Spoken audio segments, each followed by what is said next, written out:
Question number 39, explain thermite reaction with equation. जो ज़्यादा reactive metals है वो लेस रिएक्टिव मेटल्स को अपने सॉल्ट के सॉल्यूशन में से रिमूव करते, तो यही जो रिएक्शन है उसे हम डिस्प्लेसमेंट रिएक्शन बुलाते। लेकिन कभी कभी ये जो डिस्प्लेसमेंट रिएक्शन इतनी ज़्यादा एक्सोथर्मिक है कि यहाँ पर जो हीट प्रोड्यूस होती है वो जो मिलने वाली मेटल्स है उसको मॉल्टन स्टेट में कन्वर्ट कर देती है।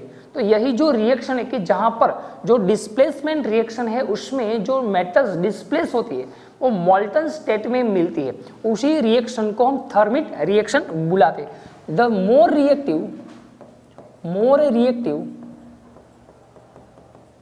Element displace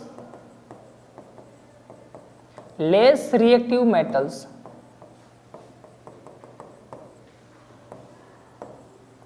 from its salt solution.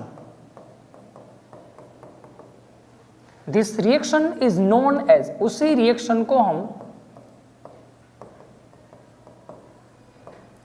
Thermite reaction बुलाते हैं।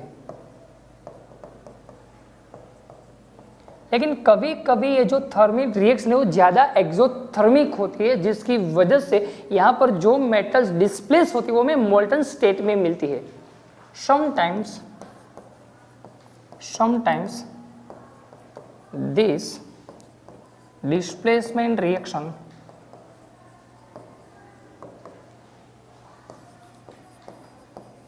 is highly exothermic.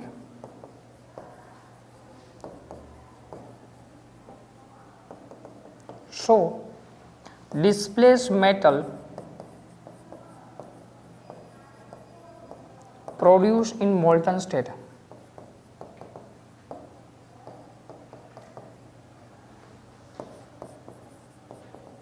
This reaction is known as